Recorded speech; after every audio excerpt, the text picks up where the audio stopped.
جب ہم 60 70 طاقت ہو تو 80 کی دہائی میں داخل ہو جاتے ہیں، تو پھر ہمیں کہنا پڑتا ہے کہ انسان جو عورت سے پیدا ہوا ہے وہ چند روزہ ہے اور دکھ سے بھرا ہے۔ میرے عزیزو، لاکھوں بچے ماں کے پیٹ میں مر جاتے ہیں، ہزاروں بچے اس قاطع حمل کے ذریعے سے قتل کر دیے جاتے ہیں، بہت سارے لوگ ایکسیڈنٹ میں مارے جاتے ہیں، بہت سارے ہمارے بچے نشے کی لت میں پڑ کر مارے جاتے ہیں، بہت سارے لوگ خودکشیاں کر کے اس جہان فانی سے کوچ کر جاتے ہیں۔ موت ہر عمر میں ہمیں آد بوجھتی ہے، تو پھر ہمیں کہنا پڑتا ہے کہ انسان جو عورت سے پیدا ہوا ہے وہ چند روزہ ہے اور دکھ سے بھرا ہے۔ ہم اور کتنا عرصہ جی سکتے ہیں یہ خدا جانتا ہے۔ ہو سکتا ہے کہ ہمیں اگلا سانس بھی لینا نصیب نہ ہو سکتا ہے آج سورج غروب ہونے سے پہلے ہم میں سے بہت سے لوگ اس جہان فانی سے کوچ کر جائیں، ہو سکتا ہے ایک ہفتے کے اندر اندر بہت سے لوگ ہم میں جو ہیں اس وقت بیٹھے ہیں وہ موجود نہ ہوں، ہو سکتا ہے اگلے 1 مہینے تک ہماری روح جان آفرین کے سپرد ہو جائے۔ تو انسان جو عورت سے پیدا ہوا ہے وہ چند روزہ ہے اور دکھ سے بھرا ہے۔ صرف ایک واحد ذات ہے، زندہ ذات ہے، معجزات کرنے والی ذات ہے، ناممکنات کو ممکنات میں تبدیل کرنے والی ذات ہے، خدا کی ذات جو جانتی ہے، جس نے ہمارے دنوں کی تعداد معین کر رکھی ہے، جس نے ہمارے مہینے گن رکھے ہیں، ہمارے حدوں کو ٹھہرا رکھا ہے۔ ہمیں کہنا پڑتا ہے کہ انسان جو عورت سے پیدا ہوا ہے وہ چند روزہ ہے اور دکھ سے بھرا ہے۔ لہذا ہماری یہ جو چند روزہ زندگی ہے، ہم میں سے ہر ایک نے موت کی ہولناکی کو دیکھنا ہے۔ ہم نے ہر کسی نے موت کا ہولناک دن دیکھنا ہے۔ کسی کتاب میں لکھا ہے الدنیا مزرعۃ الآخرۃ، دنیا آخرت کی کھیتی ہے، کل نفس ذائقۃ الموت، ہر نفس نے موت کا مزہ چکھنا ہے۔ تو میرے عزیزو، ہم جب مسیح میں نہیں ہوتے ہیں اور مر جاتے ہیں، یا جب مسیح میں ہوتے ہیں تب بھی مر جاتے ہیں جسمانی طور پر، تو 5 باتیں ایسی ہیں جس دن ہم مریں گے ہمیں فیس کرنا پڑیں گی، ہماری زندگی کے ساتھ وہ باتیں رونما ہوں گی۔ اچھا ہوتا اگر آپ ہر عبادت میں کاغذ اور پینسل اپنے ساتھ لے کر آیا کریں۔ خدا کی یہ باتیں خدا کی انمول باتیں ہیں، یہ اقوال ذری ہیں جو ہماری زندگی میں بہت ضروری ہیں، ہماری زندگی کے لیے مشعل راہ ہیں۔ ہم یہاں پر سنیں گے، تھوڑی دور جا کر ہم بھول جائیں گے، لیکن اگر ہم نے یہ باتیں لکھی ہوں گی تو ہماری زندگی میں گزارنے کا ایک سٹیپ بائی سٹیپ وسیلہ بنیں گی۔ ہم میں سے بہت کم لوگ ہیں جو ان باتوں کو یاد رکھیں گے۔ پہلی بات، جس دن ہم مریں گے، 5 things that will happen to you on the day of you die۔ 5 باتیں جس دن ہم مریں گے ہمارے ساتھ رونما ہوں گی۔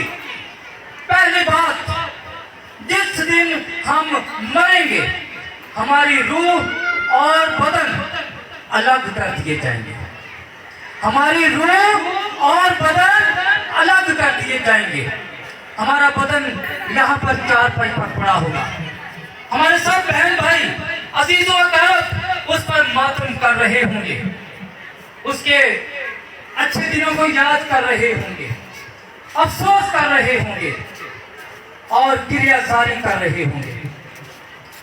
بائبل اس بات کو بڑے واضح الفاظ میں بیان کرتی ہے، اور اگر ہم بعض کی کتاب 12 باب اور اس کی 7ویں آیت پڑھیں تو وہاں لکھا ہے، خاک خاک سے جا ملے جیسے پہلے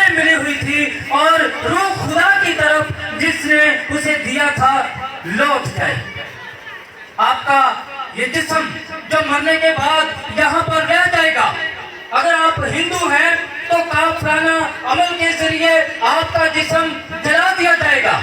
اگر آپ جہاز میں سفر کر رہے ہیں، جہاز کریش کر گیا ہے تو آپ کا جسم جل جائے گا، اس کا کوئی حصہ نہیں ملے گا۔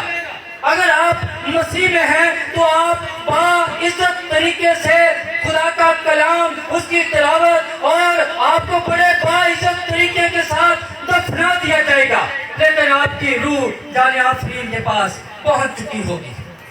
ہم میں سے کسی کے پاس یہ اختیار نہیں ہے کہ وہ ہماری روح کو جسم سے الگ ہونے کی قوت رکھے۔ میں آپ کو بتاتا ہوں، باب ہوپ 1950 سے 1970 کے درمیان امریکہ کا بہت بڑا ایکٹر گزرا، اپنے زمانے کا سب سے امیر انسان تھا، اور جب یہ 1995 میں اپنی 95ویں سالگرہ منا رہا تھا تو امریکہ کے 7 صدر اس کی سالگرہ پر ایک ساتھ اکٹھے ہوئے تھے، اور اس کی زمین اتنی بڑی تھی کہ اپنے جیٹ طیارے پر سوار ہو کر اپنی زمینوں کا یہ وزٹ کرتا تھا۔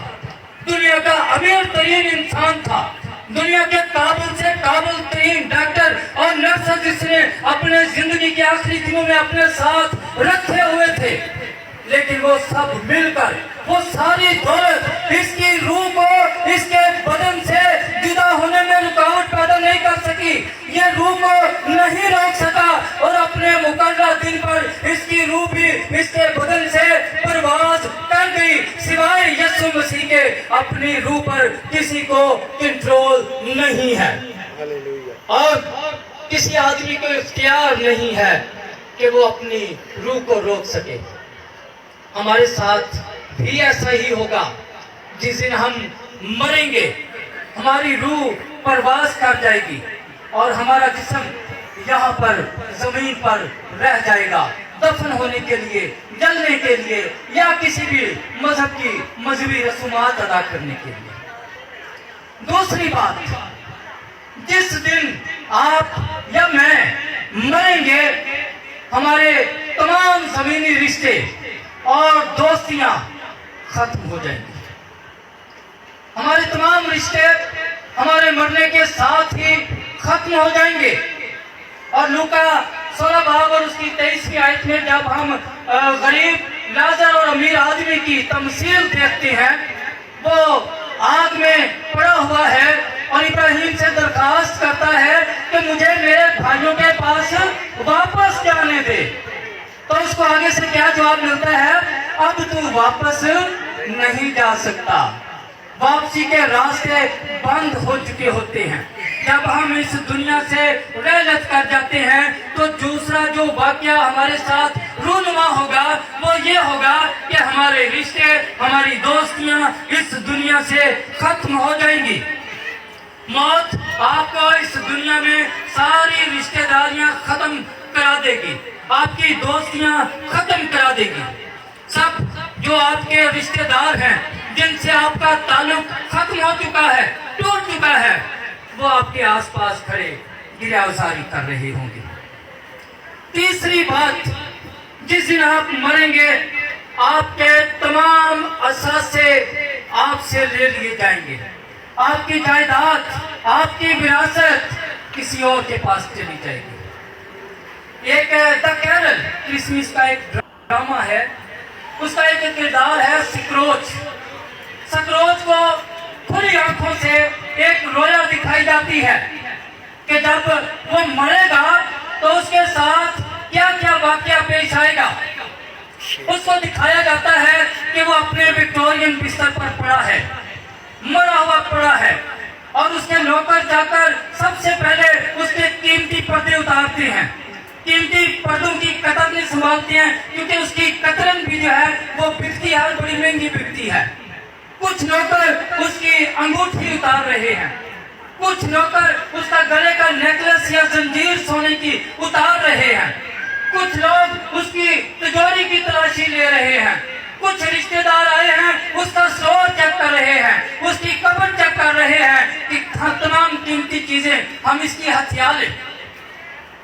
اسی طرح ہمارے ساتھ ہوگا، جب ہم مر جائیں گے ہماری جائیداد پر کوئی اور قبضہ کر دے گا.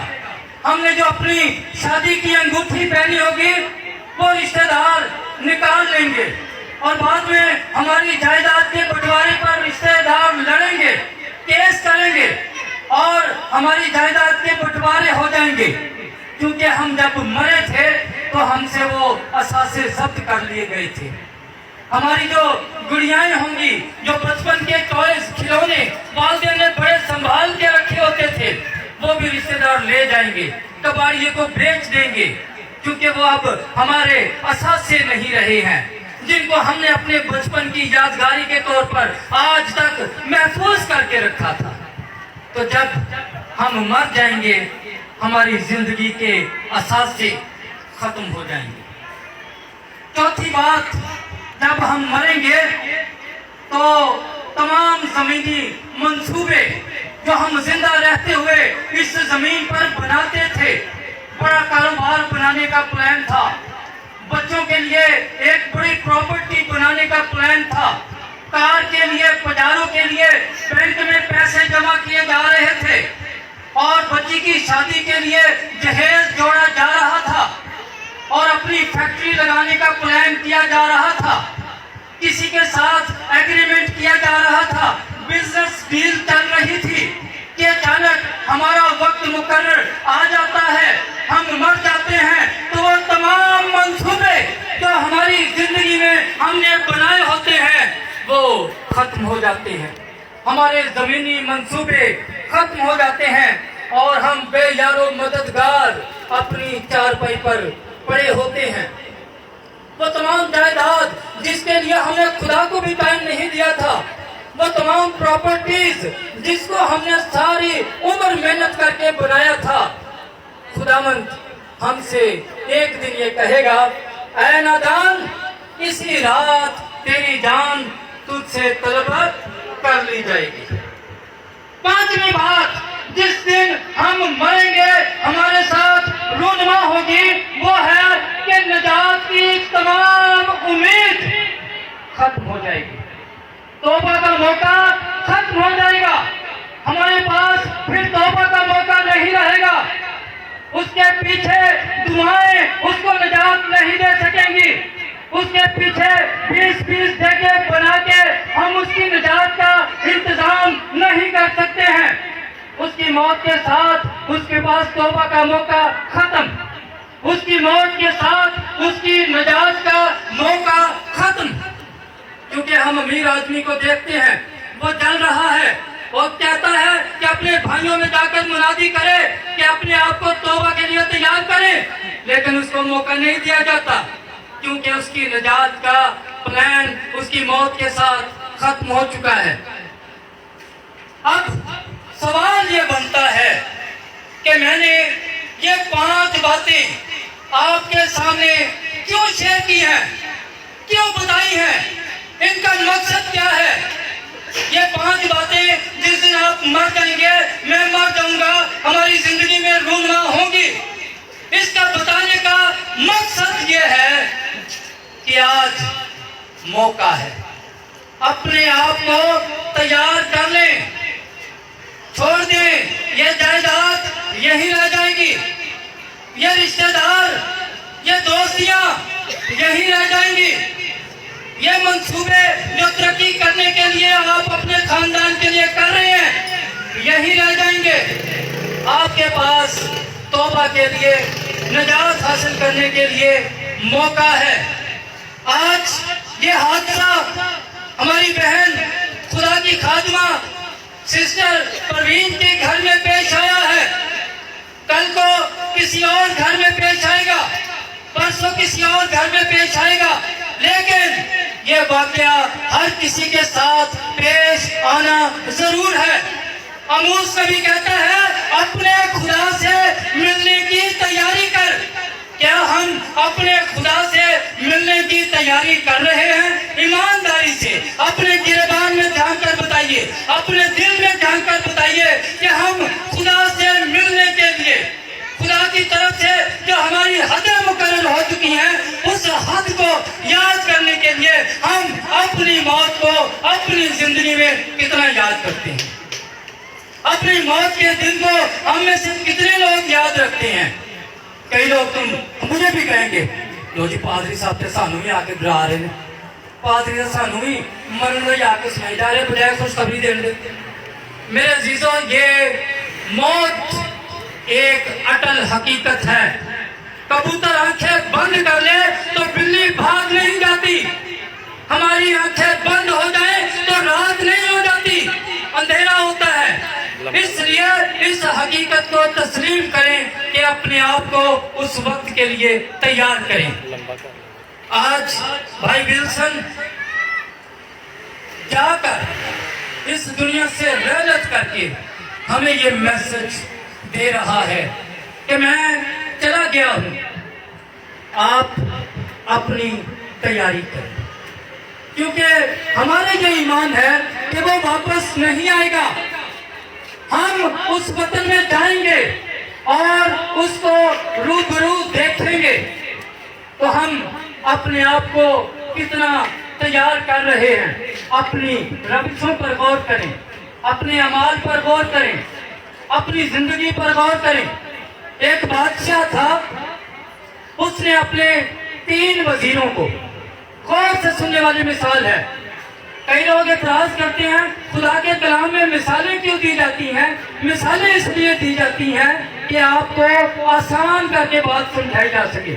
بادشاہ نے اپنے 3 وزیروں کو یہ حکم دیا کہ میرے لیے اچھے اچھے پھل منتخب کیے جائیں، پورے ملک سے تلاش کیے جائیں اور میرے لیے اچھے اچھے پھل لائے جائیں۔ جس کا پھل مجھے پسند آئے گا میں اس کو انعام و اکرام سے نوازوں گا۔ وہ 3 وزیر پورے ملک میں پھیل جاتے ہیں۔ پہلا وزیر جو ہے وہ بڑے اچھے اچھے پھل چوز کرتا ہے، قیمتی پھل چوز کرتا ہے اور ایسے ایسے قیمتی اور نایاب پھل اپنے بیگ میں جمع کرتا ہے جو کبھی بادشاہ نے اپنی زندگی میں دیکھے بھی نہیں تھے۔ دوسرا وزیر وہ سوچتا ہے کہ بادشاہ نے پھل تو کھانے نہیں ہیں، بادشاہ نے چیک بھی نہیں کرنے ہیں، تو اس نے گلے سڑے پھل اپنے بیگ میں ڈال دیے۔ اور تیسرے وزیر نے یہ سوچا کہ بادشاہ نے کون سا چیک کرنا ہے، بادشاہ نے کون سا اپنے وزیروں کو بھی چیک کرنے کو کہنا ہے، میں خود وزیر ہوں، بادشاہ نے دیکھنا ہے کہ میری نافرمانی نہیں کی، میری فرمانبرداری کی ہے، میرے کہنے پر یہ پھل لے آئے ہیں، تو بادشاہ تو ہمیں ویسے بھی انعام و اکرام دے دے گا۔ تو اس نے گھاس پھوس اپنے بیگ میں ڈال دیا۔ گھاس اپنے سڑے میں جو پتے ہوتے ہیں درختوں کے وہ زمین سے اٹھائے اور اس سے اپنا بیگ پھاڑ لیا۔ تینوں اب محل میں آ گئے ہیں، بادشاہ کے سامنے کھڑے ہو گئے ہیں۔ بادشاہ تھوڑی دیر سوچتا ہے اور پھر وہ اپنے جلاد کو بلاتا ہے اور اس کو حکم دیتا ہے کہ ان 3 وزیروں کو 1 ہفتے کے لیے قید میں ڈال دیا جائے اور 7 دن تک ان کو کھانا نہیں دیا جائے، ان کے بیگ ان کے ساتھ قید خانے میں جائیں اور جو ان کے بیگ میں ہے وہی یہ کھائیں گے۔ اب جس نے بہت اچھے پھل اپنے بیگ میں بھرے ہوئے تھے اس کا تو ہفتہ بہت اچھا گزرا، اس نے بڑی عیاشی کے ساتھ اپنے 7 دن گزارے، بڑی بے فکری کے ساتھ اپنے 7 دنوں کو گزار لیا۔ اور جس نے گلے سڑے پھل اپنے بیگ میں رکھے تھے ہفتہ تو اس کا بھی گزر گیا، لیکن بڑی پریشانی کی آدمی، بڑے دکھ کرب میں اس کا وہ ہفتہ گزرا، ناک کو بند کر کے یا آنکھیں بند کر کے کسی بھی طریقے سے مجبوری کی حالت میں اس نے وہ پھل کھائے اور کسی نہ کسی طریقے سے ہفتہ گزار لیا۔ اب جس نے گھاس پھوس اپنے بیگ میں بھرا تھا وہ کتنی دیر کھاتا، کیسے کھاتا؟ وہ مشکل سے 3 یا 4 دن سروائیو کر سکا، بڑی مشکل سے، اور چوتھے دن وہ مر گیا۔ آپ مجھے بتائیے، آپ ان 3 وزیروں میں سے کون سے وزیر ہیں؟ کیا آپ اپنی زندگی کے بیگ میں گھاس پھوس بھر کے بیٹھے ہیں؟ کیا آپ اپنی زندگی میں گلے سڑے پھل ڈال کے بیٹھے ہوئے ہیں یا آپ کی زندگی کے بیگ میں بڑے اچھے پھل نایاب پھل موجود ہیں؟ اپنی روش پر غور کریں، اپنے گریبان میں جھانکیں اور اپنے دل میں جھانک کر دیکھیں۔ آج دلوں کے دروازے کھول کر دیکھیں، سچے دل سے سوچیں کہ آپ کس معیار پر ہیں۔ ایک بادشاہ کی 4 بیویاں تھیں، 4 شادیاں کی اس نے، اور چوتھی بیوی سے وہ بہت زیادہ پیار کرتا تھا۔ لیکن ایک وقت آیا، جس طرح سے ہر انسان پر وقت آتا ہے، جس طرح سے ہمارے بھائی پر وقت آیا، اس بادشاہ پر بھی وقت آ گیا۔ لیکن اس نے ایک خواہش کا اظہار کیا۔ اس نے کہا کہ میں اپنی 4 بیویوں میں سے ایک بیوی کو اپنے ساتھ لے جانا چاہتا ہوں۔ اس مقصد کے لیے اس نے سب سے چہیتی، سب سے لاڈلی، سب سے پیاری بیوی کو، جو کہ چوتھی بیوی تھی، اس کو اپنے پاس بلایا اور اس کو کہا کہ میں چاہتا ہوں کہ جب میں اگلے جہان جاؤں، اگلی زندگی میں جاؤں، تو تو میرے ساتھ جائے۔ وہ ایک دم گھبرا گئی، پریشان ہو گئی کہ بادشاہ حضور میں تو ابھی ینگ ہوں، چھوٹی ہوں، میں نے ابھی دنیا دیکھنی ہے، میں نے ابھی دنیا کو انجوائے کرنا ہے، اس لیے میں نہیں چاہوں گی کہ میں اس عمر میں آپ کے ساتھ چلی جاؤں، لہذا میری طرف سے معذرت قبول کریں، میں آپ کے ساتھ نہیں جا سکتی۔ اس نے تیسری سے رابطہ کیا۔ اس نے کہا کہ میں تیرے ساتھ چند سال گزار چکا ہوں، میں تجھ سے بھی پیار کرتا ہوں، لہذا میری خواہش ہے کہ تو اگلے جہان میں میرے ساتھ جائے۔ اس نے بھی معذرت کی، میں ابھی دنیا میں جینا چاہتی ہوں، میں تیرے ساتھ نہیں جا سکتی۔ اس نے دوسری بیوی سے کہا تیرے ساتھ رہتے ہوئے مجھے بہت عرصہ ہو گیا ہے، تو مجھے سمجھتی ہے، میں تجھے سمجھتا ہوں، لہذا اگر تو میرے ساتھ جاتی ہے تو میرا ٹائم بہت اچھا گزرے گا۔ اس نے بھی کہا نہیں، یہاں پر میں معذرت کرنا چاہوں گی، میں نہیں چاہوں گی کہ میں اس سفر میں تیرے ساتھ جا سکوں۔ اب پہلی بیوی جس کو وہ ہمیشہ نظر انداز کرتا تھا، جس سے وہ نفرت کرتا تھا، جس کو وہ کنیزوں کا سا رویہ اختیار کرتا تھا جس کے ساتھ، وہ خود آگے آئی اور اس نے کہا بادشاہ حضور آپ کے اس سفر میں آپ کے ساتھ چلنے کے لیے تیار ہوں۔ میں آپ کو بتاتا ہوں یہ 4 بیویاں کون ہیں۔ چوتھی بیوی ہماری باڈی ہے، ہمارا جسم ہے، جس پہ ہم ساری زندگی محنت کرتے ہیں، ہفتے میں 3 بار، دن میں 3 بار نہلاتے ہیں، اس باڈی کو صاف کرتے ہیں، اس کے اوپر میک اپ کرتے ہیں، اس کو طرح طرح کی کریموں سے لیس کرتے ہیں، اس کو طرح طرح کے شیمپو سے نہلاتے ہیں۔ یہ ہماری چوتھی بیوی ہے جو ہمارے ساتھ نہیں جاتی ہے، اسی دنیا میں رہتی ہے اور ہماری روح اگلے جہان میں چلی جاتی ہے۔ تیسری بیوی ہماری جائیداد، پراپرٹی، ہمارے محلات ہیں، جو ہمارے ساتھ جانے کے لیے تیار نہیں ہوتے ہیں، جو اسی دنیا میں رہنے کو ترجیح دیتے ہیں، کسی بھی طرح سے ہمارے ساتھ نہیں جاتے ہیں۔ اور دوسری بیوی ہمارے دوست، ہمارا خاندان، ہمارے رشتہ دار ہیں، جو کسی بھی قیمت پر اگلے جہان میں ہمارے ساتھ جانے کے لیے تیار نہیں ہوتے ہیں، جو ساتھ جنہیں مرنے کی قسمیں تو کھاتے ہیں، ہر طرح کے وعدے تو کرتے ہیں، لیکن جب وقت آتا ہے وہ کہتے ہیں نہیں، ابھی ہم نے جینا ہے، ہم نے اپنے بچوں کے لیے جینا ہے، ہم نے اپنے بوڑھے ماں باپ کے لیے جینا ہے، ہم نے اپنے عزیز دوستوں رشتہ داروں کے لیے جینا ہے، ہم تیرے ساتھ نہیں جا سکتے۔ اور وہ پہلی بیوی جس کو ہم کچھ قدر کی نگاہ سے نہیں دیکھتے ہیں، جس کو ہم اپنی زندگی میں کوئی درجہ نہیں دیتے ہیں، وہ ہے ہمارے اعمال، ہمارا کردار، ہمارا ایکٹ، جو ہمارے ساتھ جائے گا، جو ہمارے ساتھ جانے کے لیے تیار ہو جاتا ہے، جس کی بنا پر ہماری اگلی زندگی کا فیصلہ ہوتا ہے، جو اگلی زندگی میں ہمارا مددگار ہوتا ہے، جو اگلی زندگی میں ہماری پہلی بیوی ثابت ہوتا ہے۔ پہلی بیوی جتنی فرمانبردار، جتنی قربانی دینے والی ہوتی ہے، دوسری، تیسری یا چوتھی بیوی اتنی فرمانبردار نہیں ہو سکتی ہے۔ تو پہلی بیوی یعنی کہ ہمارے اعمال، ہمارے کردار ہمارے ساتھ جاتے ہیں۔ تو آج اپنی زندگی پر غور کریں، اپنے آپ کو تیار کریں اس وقت کے لیے جو ہر کسی پر آنا ہے۔ اے میلہ چار دیہڑے دا، کچھ ہاسے دا کچھ ہاڑے دا، جنیاں بھی تدبیراں کر لے موت بچھوڑا پانا ہے، مٹی دے بابے نے ایک دن مٹی دے وچ جانا ہے، کوئی پتہ نہیں اس دیہڑے دا۔ اے میلہ چار دیہڑے دا، کچھ ہاسے دا کچھ ہاڑے دا۔ خداوند اپنے کلام پر برکت دے۔